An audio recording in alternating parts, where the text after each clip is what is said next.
আসসালামু আলাইকুম।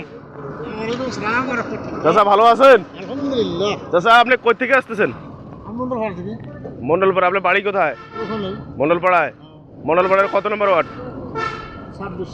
26। ওখানে ভোটের কি খবর? কার ফিল ভালো? না এখনো ফিল এখন ঠিক হয়নি। কেন ঠিক হয়? ধানের শীষ আর ওই যে দাড়িপাল্লা। ধানের শীষ দাঁড়িপাল্লা, মানে আর কোনো মার্কা নাই? আছে এখানে দুটো মার্কা আছে বেশি। মানে অন্য মার্কা আছে কিন্তু এই দুটারে ফিল ভালো।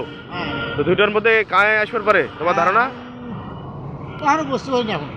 এখনো বুঝতে পারেন নাই? কেন আপনি কি ভয় করতেছেন নাকি? না না ভয় করো কেন? হ্যাঁ তো আমি তো দারোগা। হ্যাঁ সেটাই। আপনি ভয় করে যদি না করেন তাহলে বলেন তো আপনার ভোটটা আপনি কোথায় দেবেন? আমার ভোটটা হ্যাঁ আপনারটা কই দেবেন? এখনো করি। কি কয়? আর একদিন পরে ভোট, আপনি এখনো সিদ্ধান্ত করেন নাই?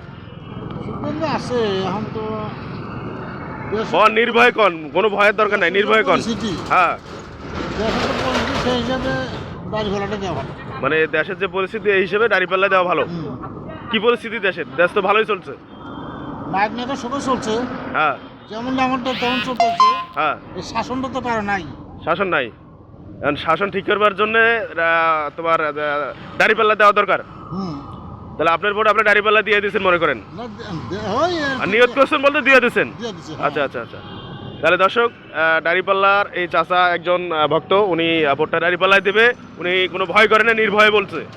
যে আপনারাও এই চাচাকে সাপোর্ট করলে, এই ভিডিও সাপোর্ট করলে এবং দাঁড়িপাল্লাকে যারা সাপোর্ট করেন এই ভিডিও বেশি বেশি শেয়ার করে সবাইকে চাচার মতো দেখিয়ে দেন। ধন্যবাদ।